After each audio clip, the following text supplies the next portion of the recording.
Welcome to the Industry 4.0 Club's Fireside Chat. My name is Mike Ungar, and I'm going to be one of your hosts for the day.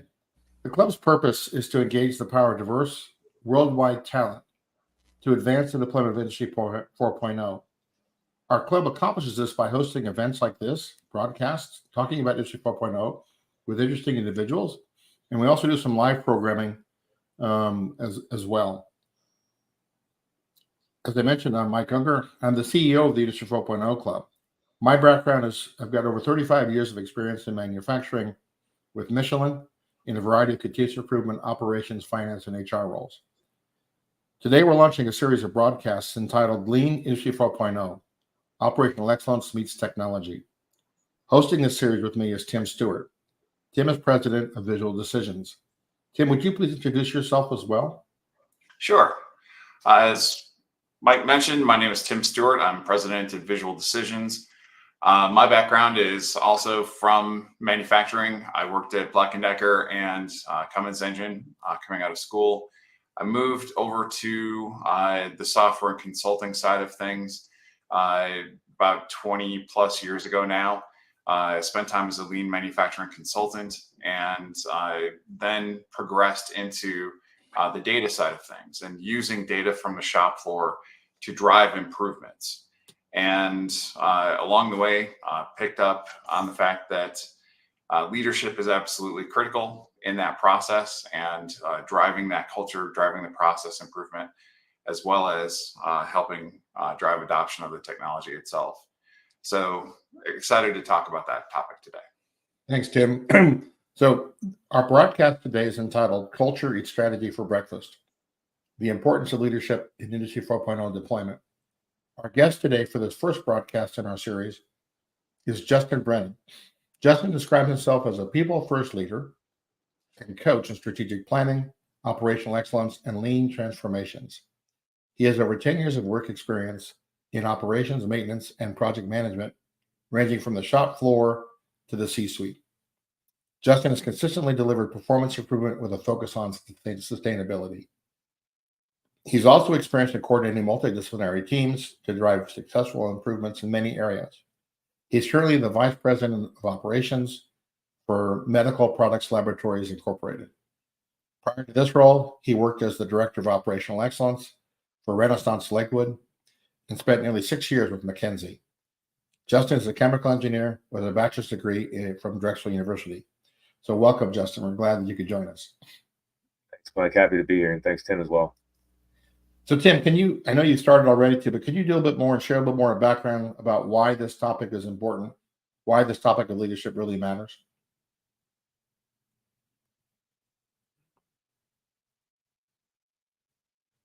Tim, you're on mute. Thank you. When people approach Industry 4.0, they tend to focus on the technology side of things and take a lot of time focusing in on what are the technologies they want to put in place, who are the vendors they want to work with, getting that technology implemented and collecting data correctly in the first place. But I use the example of an IoT device, a Fitbit, all the time, where I've been wearing a Fitbit for 11 years now and have gained 20, 30 pounds during that time. And it's not the fault of the Fitbit. Fitbit's a great IoT device, collects data, pushes it to the cloud, uses AI, turns it into footsteps and heartbeats and sleeping patterns and so forth. Presents pretty charts and graphs. But if you don't change your behaviors, if you don't fundamentally do something different tomorrow than you do today, you're not going to lose the weight that you're hoping to. And it's the same thing in business. You can put the IoT devices, you can put other Industry 4.0 devices out there to collect the data. And you can produce all the pretty charts and graphs. You can use AI. But if your people don't fundamentally do something differently tomorrow than they do today, you're not going to achieve the gains that you're hoping for. So as part of the Industry 4.0 implementation, you have to have a mindset of not only what is the technology that you want to put in place, but what are the process changes, what are the cultural and behavioral changes that you want to get in place with your people as part of that digital transformation. And so I strongly believe that starts at the top. A lot of the most successful projects that I've seen, whether it's the plant leadership or the corporate leadership, really takes a leading role in utilizing the information themselves and having that trickle down throughout the organization. Super. Well, thanks for getting us started on that. So with that sort of as a backdrop, Justin, I know you've led operations in your company for several years now. So how do you create culture? How do you create culture in a way that will enhance what you're trying to accomplish moving forward? Yeah, that's a good question. I think, from my perspective, it starts out with what kind of culture do you want to build? You have to define what you're looking to build, how you want it to behave and operate. And obviously, no one answer is fit for every single company out there. So for me, coming into MPL, I had to kind of get a feel for the company and where we're at right now. We're a smaller company, around 200 employees. A lot of people have been here for a long time. So as I joined the company, it was pretty clear to me that if I did anything to make it very hierarchical or very overly structured, it would be a wasted exercise entirely. So respecting what was here and understanding that, I kind of stepped back and said, let's aim to build something that's a little more collaborative, a little more open and honest in terms of where we're failing, and really try to make it one of those places where we know we all have to wear a lot of hats. So let's make it a little more fun to do that.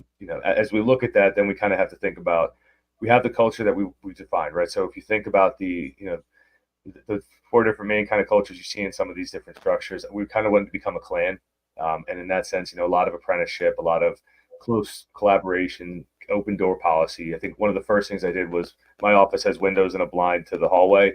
When I came in, they were all closed. So I open the door all the time. I keep the blinds open so people can see me. They can feel like they can access me and ask whatever question they have. So from that perspective, I wanted to make sure that everyone knew that I was available to them, and there's clear expectations, but hop on in if you have a question or a problem. And then from there, we talk about the next steps in the process would be, okay, so we've defined what we want the culture to be like. We've kind of given it a look and a feel in terms of openness and collaboration and not trying to hide issues. And then from there, it's really about how do we make it happen. So I think that kind of speaks to what we've talked about a little bit already, which is, what are the questions we have, and how can the data help us? How can connected data help us? How can Industry 4.0 solutions really bring us to that next level? And I think that's where the Industry 4.0 tools and everything out there can really help supplement it. But if you don't have that vision of where you're trying to get to, and you don't have that understanding of how to ask questions, how to answer questions, and get the so what from your data, it's kind of an exercise in futility at that point. Yeah, that's great. No, I made a couple notes here. So openness, collaboration, and then creating a sense where we use data to make decisions. Did I capture that correctly? Yeah. I think that's pretty straightforward. And I think one of the things I echo all the time here is, somebody comes in and says, I feel, or I think, or I see, and then I ask the question, what does the data say? I hear you, I believe you, but we just need to verify that and get some better data before we go make decisions on the fly. Unless it's urgent, then we have to make a call. Yeah, one of the things that you said that I really connect with is making the problems visible. And one of the favorite phrases that I've heard from a customer over the years is he likes to make the ugly visible. If you sweep something under the rug, it tends to just stay there. But if you make it visible, if you make everybody see it as they walk past and so forth, there's a tendency for people to address it that way. And so that's part of what you said that I really connect with, is how do you make those things visible? How do you use that as a trigger to drive different behaviors that you're looking for? Yeah, I definitely, it's something that's core to what I think. So I'm glad it resonates, and I'm glad it clicks, because I think back to the Alan Mulally story of Ford, right? He came in, I think, from Boeing, and they were, I think, $17 billion loss, and everybody was showing green at the business review, and kind of it begged the question of, okay, if we're all green, did we plan to lose 17 billion? And long and short of it is, when I joined here, I told people, I said, look, we're not going to hide issues anymore. We're not going to have meetings before the meetings to talk about the problems. Let's bring the Reds to the table. Let's celebrate where the Reds are. Then let's fix them so they don't keep happening. But let's never try to pretend everything's good if we're not getting what we want out of the process. Yeah, we used to, it's hard in our culture for people to accept the fact that red is okay. And we used to use the phrase, red is your friend. Because when you have red, you now know you have an opportunity to make some sort of improvement. But culturally, that's not so easy to do. People aren't used to red being okay. Red means, oh my God, something's wrong. Yeah. Going all the way back to grade school where, red pen to correct your paper, Absolutely. I think Yeah. that's where the leadership by example. Sorry to cut you off, Tim, but I think one of the first things I look to do is not to intentionally fail, but where I do have my shortcomings, or if I don't know something, to be transparent enough to say, look, I don't know it that well, or I admit a little bit of weakness that's not going to hurt anybody, not going to hurt the company, but at least acknowledge that we're all human, we're all trying our best, but we have to get better one day at a time. Yeah, and I mean, one of the things that we learned from lean manufacturing is when you have a problem, stop the process, understand why, address it, and then restart. And I think that, the red is just another signal for the business as a whole to understand what's happening and fix it and then move on. But to acknowledge that that problem exists in the first place so that it can be properly addressed. And I think that's kind of the lens I definitely wanted to bring to the table, was the idea of, very simple lean implementation of what are our wastes, what are we valuing, what value are we adding, and how do we do more of the good stuff and less of the bad stuff. And Yep. If we celebrate when people come in and say, I need help, then people start to want to say I need help, because things do get better too. That's the flip side of the coin, is once you start to make those improvements, then you get that momentum. So sometimes finding the most challenging group that doesn't think anything can get better, or sometimes it's just fixing the low hanging fruit and moving on to the harder stuff from there. But whatever works culturally to demonstrate the value is something to jump on right away, I'd say. That's super. Just a quick aside before we get too far into our discussion today, I didn't mention earlier, but I'd like to right now. If you're listening in to us live, we'd love for you to engage with us. If you've got a question, please put it in the comment section on LinkedIn, and we'll be glad to try to answer that question to our broadcast today. So we've been talking a lot. We've talked a lot about culture, and a lot of things we just talked about aren't unique to Industry 4.0. They're just good culture points, right? Mm-hmm. Justin, from your perspective, is there such a thing as an Industry 4.0 culture? I'd say eventually, yes. I think if you lead with, I'm going to build an Industry 4.0 culture, you might get sidetracked by some of the shiny, bright things. I think you could build a culture that needs that Industry 4.0 solution, right? It's thirsting for it at every meeting. It's asking the question of, well, what does this data say? Or, how do I solve this problem? And that's kind of where it's making the structure work so that people ask those questions, and building that culture of openness and inclusiveness. So people want to come in and say, look, I don't know, but if we build these processes together, we can make it better. So, for example, one of the big things we focused on here was building a culture of, we have to manufacture things. It takes materials and batch records and things to do that. When I first got here, there was a reluctantness to say we don't have the material or we're not ready to do it. And, we quickly tried to pivot to, okay, if you don't have it, that's fine. Tell us, and let's start getting more structure around that, getting it going. Then suddenly the question became, well, how can we track this better? So let's pull our data from the ERP system. Let's pull our schedule in. Let's tie this all together and create those commingled solutions that are a little bit more Industry 4.0 in terms of digitalizing the process and giving people access to that information on the fly. And out of nowhere, it took its own life and started to become its own initiative here, essentially. And everybody uses it now. Everybody engages with it, and they're asking for more from it. So by focusing on building that team, then we can make that Industry 4.0 culture really start to grow and become self-sustaining almost. Yeah, I guess what I would add to that is that you don't necessarily set out to build an Industry 4.0 culture. I think that you're trying to build a culture of accountability, database decision making, and what you'll discover over time is that once you have that culture established, people will find gaps in the data that exists today. And now Industry 4.0 becomes the solution to filling those gaps of what data do we not have in order to make those more informed decisions. Yeah, Tim, I think that's a great point, right? Because sometimes you have that solution looking for a problem. But if you focus on the key problems first and solve those and use the Industry 4.0 approach, it can be entirely the game-changing approach for a company, especially a smaller to mid-sized company. Yeah, I mean, one of my pieces of advice for small to mid-sized companies that are looking to get started with this is I'll ask the question, how well do you use data today in your operations? And a lot of times the answer is not very well. And my advice is even before you start to look for technology, focus in on how can you help the organization make better use of the data that exists today, because everybody has data somewhere. And it's, just a question of, how well do you have it instilled in your processes and in your behaviors of your people to utilize the information that is there. And if you can start to drive that, then over time, you can identify where the gaps exist and fill those with technology. And I think it's a huge point for me, because I think if you do it that way, you really build some groundswell. And I think one of the key things I've seen in conjunction with that is, with that data, sometimes there are a few people who really know how to use it and know where it resides, and that's their source of power in the organization. So being cognizant of that and working with those people and really acknowledging that things might change, but their role won't be diminished. The data just gets to do more and help more for the company. That's something that's an important part of that culture, is to say this is collaborative in the sense that I want to celebrate what you've been doing, help make it easier, and help you do more.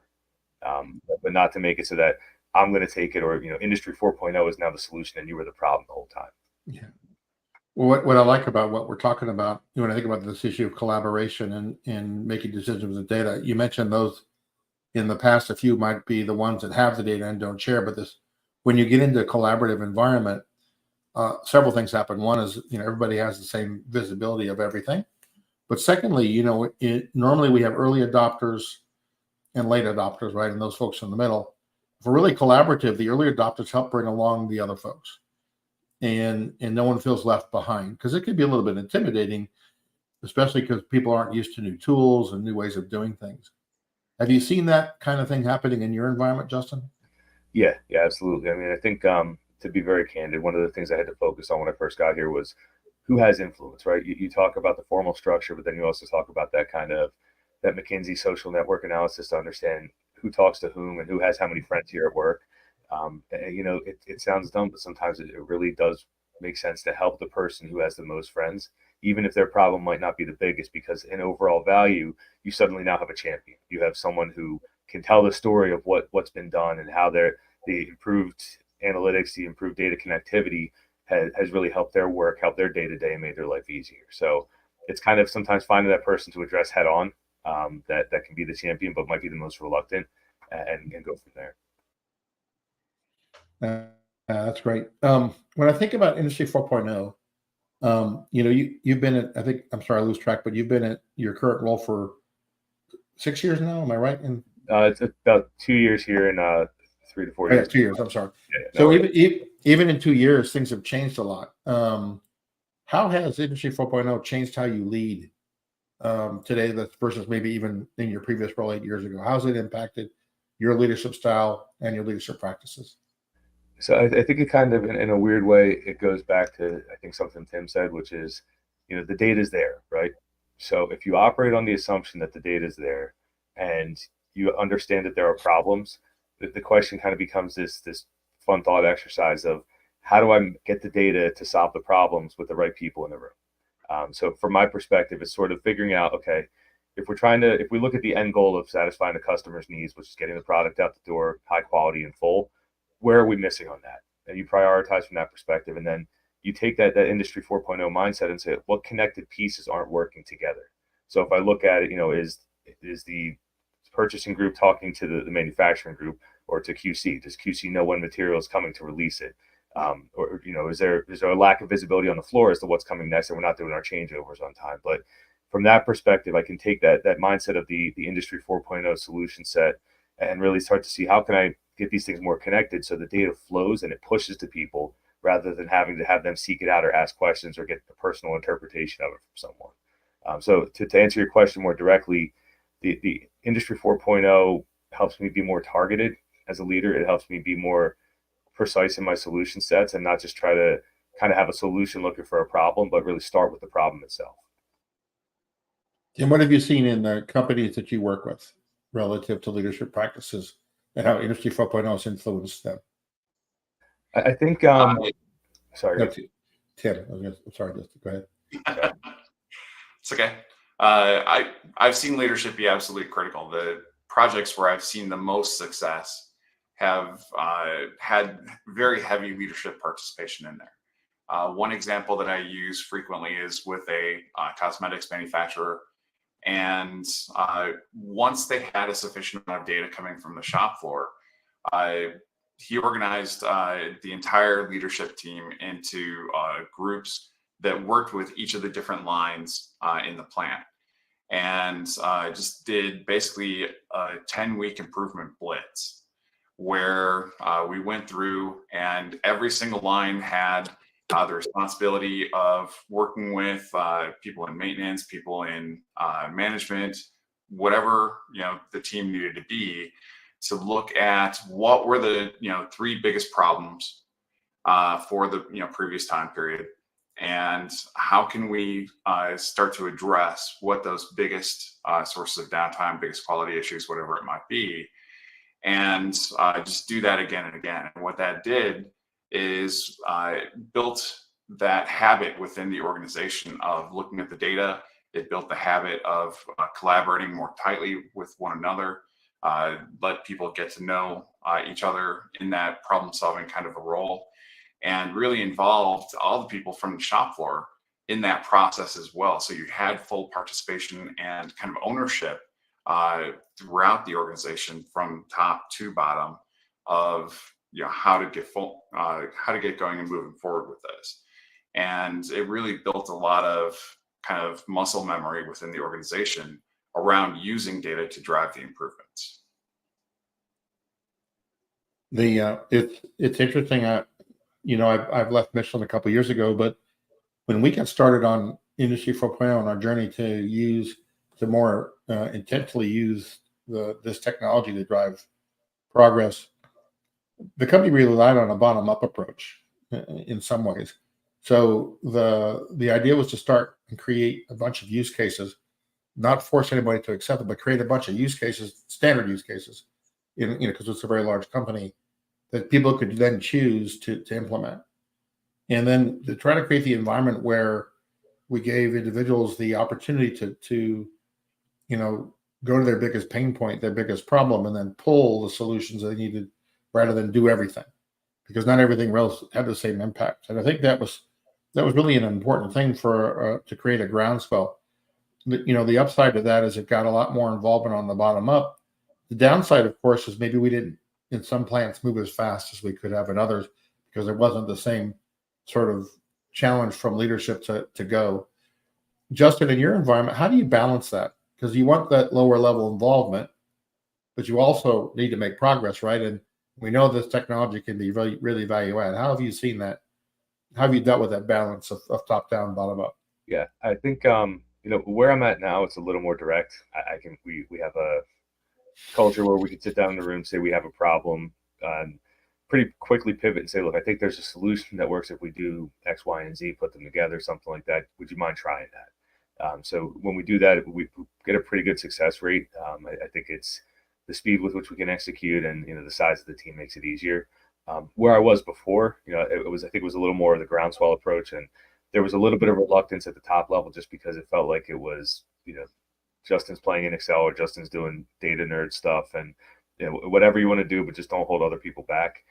So what I found myself doing was sort of that building from the bottom up of working with groups and saying, look, I think there's a better way to do this. Let's build that tool and let's talk about it, or let's figure out the process that needs to happen and map the data that we need to pull in, and then give that to them. And not take that little bit of a low pressure approach like you were talking about to give them a chance to try it, to fail without having it impact the day to day or have significant expectations placed to the point where they're paralyzed by fear almost. So from that side of things, I think, when I have the ability at the top to influence that, I can make it happen pretty quickly. When I was doing it from the bottoms up, it was more of a, you can lead a horse to water type approach, but you can't always make it drink. So it's not going to be 100% successful in either direction, because top down isn't always the easiest way either. But it's about the individual situation and understanding how to influence, how to sell a little bit, how to demonstrate that value, and rapidly iterate on things to make them actually functional tools and processes. Tim, how about you? What have you seen with your clients that you work with? I think the bottom up approach can work, but I think that as management, you also want to model the behaviors that you want people to adopt. And so one great tool is, as you're doing your Gemba walk throughout the factory and so forth, bring a tablet with you And as you're walking the lines and so forth, take a look at the tablet before you go out to the floor, so you have already picked out some things that you want to ask people about. But show them that you're looking at the data, ask specific questions about what you're seeing within there, and people will soon learn that, hey, if they don't look at the data themselves, if they don't know what the answers to those questions are, then they're going to be on the spot. And so I think that in addition to the bottoms up approach, which helps drive ownership at the lower levels, gets people behind the initiative and gets them personally involved in that and motivated for it. I do think that if you can kind of subtly incent some of those things by doing those things yourself as a leader, and showing the people that, hey, you've adopted this, you're getting value from it, and kind of the expectations are that other people in the organization will also be looking at that information. Yeah, I kind of go ahead, Justin. Sorry, Tim. I was just saying, I think that's a fantastic point. Too many times I've seen, we're collecting downtime. Well, where's the downtime review? What are we doing to get better about it? Or, we have a shift report that has 3 different red blocks on it that we never talk about. So it kind of just becomes an exercise, and I'm doing this because I was told, but there's no actual value behind it. Yeah. Yeah, that's good. No, I kind of think about this like a sort of a push-pull scenario. You want folks to pull, but there's also a little bit of top-down push. And I think that push comes from a robust strategic plan or business plan, where you kind of state, hey, we want to use technology. We want to use to invest in the future and what can help us be more performant. So there's a way to kind of set that tone at the top, so that you go back to our point about culture, an opportunity for folks to understand that you're willing to invest in it and you're willing to support them as they use it. And I think there's kind of this push-pull. You can't just leave it for folks to pull, and you certainly can't dictate everything that needs to be done, because you don't live on the floor like the folks that do live on the floor. So at least that's my experience, kind of a push-pull. I think it's I equate it to fishing for anybody who's been fishing. If you get a fish on a line and you're constantly reeling in, you're going to snap the line. But also conversely, if you never pull the fish in, you never get the fish. So you got to push, pull, and let it hang for a little bit, then bring it back in, but get it closer and closer to the boat, minute by minute or day by day. Yeah, that's pretty good. Justin, thinking back now to what you've accomplished with respect to Industry 4.0 in your own factory, I know it's been quite remarkable from things you've told us in the past. What steps would you recommend others take to build the Industry 4.0? I'll call it an ecosystem, but a culture or ecosystem for success? I think the first thing is kind of getting your hands dirty and kind of understanding the core issues that would drive a need for an Industry 4.0 solution, right? So this goes back to the comments about the Gemba walk, being out there with the people on the front line. What I've seen where these things have failed is somebody gives the edict that we need to go digital, but I'm not going to get involved. Or, we're going to bring in an outside consultancy and they're going to do everything. They're going to tell you what you need, and then they'll leave, and here's a tool that you should use now. And that's typically left with a scheduling tool that was unusable, or a process that made no sense, but they had to use it because the consultant said so, and we have a sunk cost bias once we pay for them. So, the first thing is get out there and understand your shop floor, understand the issues, and get into the corners, go into the dark spots of the warehouse, go to the shop, get out there after hours and see it all.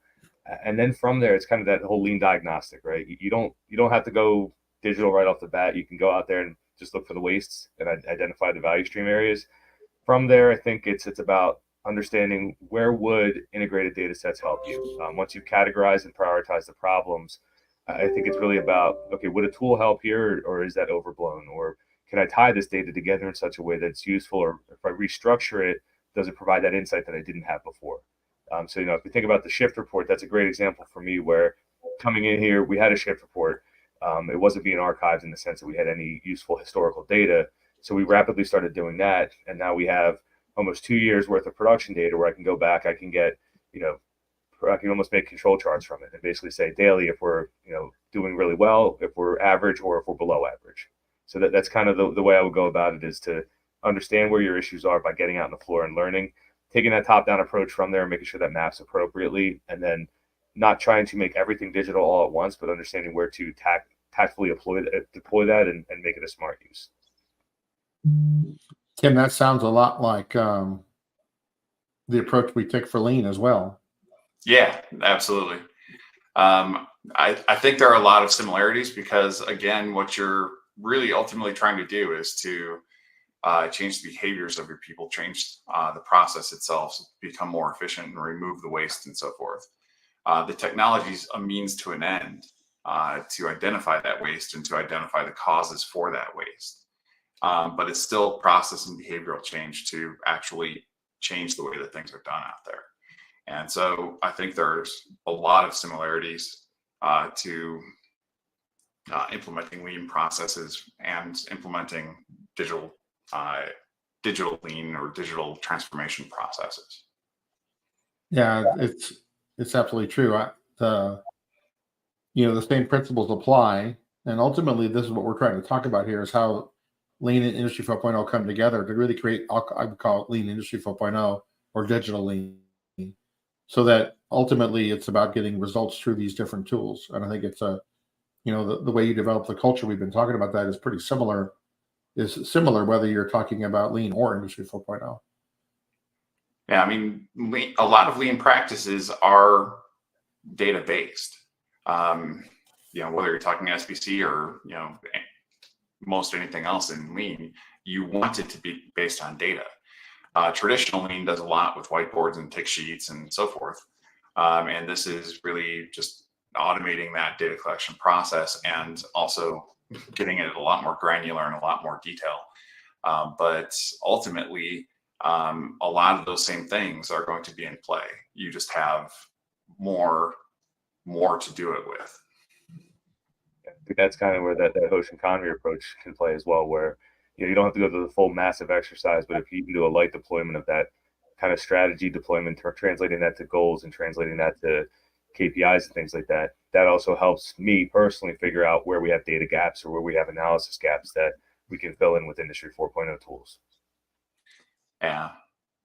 Oh, go ahead. No, go ahead, Tim.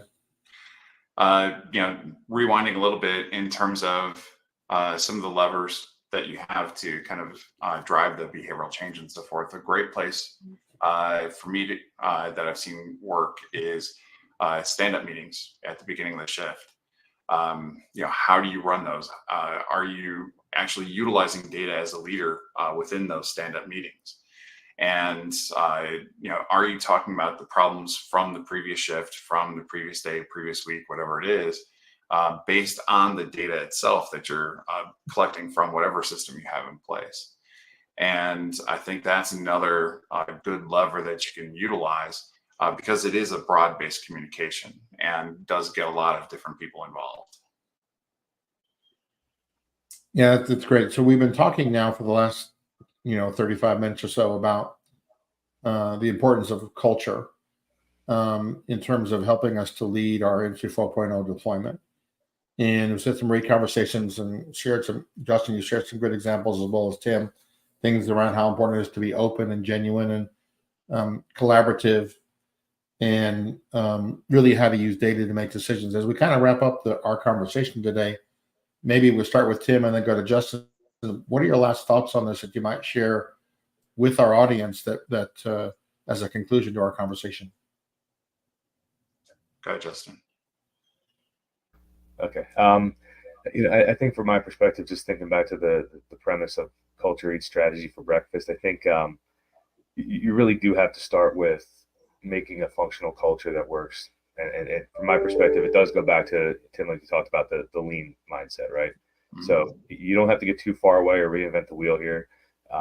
You just build something that works. The respect for people will carry you pretty far, actually, in that sense. And like you said, the personal accountability as well as the organizational accountability to use the data, use the tools. From there, the problems come to you. When people feel that they're being listened to, when people feel, that the organization is trying to do something right, they'll come to you with solutions or with at least an issue that they think could get better. And that's where the onus switches to the leadership team to really take that and run with that. And then find, is it an Industry 4.0 solution or is it something else? But doing the right things from there to rapidly address those. So, if you think about that as the cultural underpinning, it's really hard to go wrong there. And then everything else kind of falls into place from that perspective. Thank you, Justin. Tim? Yeah, I think that the basics of change management are absolutely in play here. How do you encourage participation? How do you identify those early adopters that Justin referenced earlier? Standard change management practices and so forth, communication are absolutely critical. I think that you have to have a mindset of what are the habits that you want to instill, and be very intentional about that, and think through as you're doing the implementation, what are those habits that you want to instill, and how do you provide motivation for those habits? How do you provide people that have the ability to actually execute those habits? And how do you prompt those behaviors that you're looking for? Mm-hmm. One of the keys in Lean is standard work. And I think that standard work is heavily intertwined with what we're talking about here. And, what are the different leadership standard work practices that you want to build into that process as well? And kind of the last thing I would touch on is there's definitely, kind of a big brother aspect that you have to worry about as well as you go down this path. And there are, people that are going to have, kind of fear about being watched and data being collected about them and so forth. And I think you just have to address those things up front and be open about why you're putting these things in place, as opposed to leaving that for people's imagination. Thank you. Those are two really great insights you guys have shared. So thanks for helping us out today. So I want to take a moment and thank both Tim and Justin for taking their time out to join us for this broadcast. As we reach our conclusion today, this is the first episode in a series that we're launching called Lean Industry 4.0, Operational Excellence Meets Technology. And we want to do something different. We're going to be doing this series throughout the second quarter. We'd like to do something different with this series that we haven't done before. We would invite you, our listeners, to join us as part of our conversation, much like we used to in our days on Clubhouse. So what you'll see on our LinkedIn page and our website shortly is a chance to apply to be a speaker on one of our future broadcasts. We'll outline each of our broadcasts. Please fill out the short questionnaire. We'll get that, and hopefully we'll have you on if you're interested in one of our future broadcasts. We really want to engage a broad audience and really bring everybody together to share the importance of what we're talking about today and in the future. So if you like what the Industry 4.0 Club does, we host conversations like this on Tuesdays and Wednesdays around themes related to women in manufacturing, the future of manufacturing, fireside chat, and people, process, and culture. We also, as I mentioned at the top of the broadcast, do some live programming. We're going to be at Manufacturing X.0 Southeast, which will be in Greenville, South Carolina on April 17th and 18th, just a couple of weeks from now. And we're also going to be at IME South, which will be in Charlotte, North Carolina on between June 4th and June 6th. So we hope that you'll come meet with us and join us at those sites as well. If you like what you hear, also please join our LinkedIn page, and of course visit our website at www.industry40club.com. We also put out a weekly newsletter, and we hope that you'll subscribe to that. So again, thank you, Justin. Thank you, Tim. It's been great having you guys on to talk about this topic today, about the importance of culture in the deployment of Industry 4.0. And wish you guys a great rest of the week, and everybody as well who's listening. Thanks a lot, guys. All right. Thank you. All right. Thanks, Tim.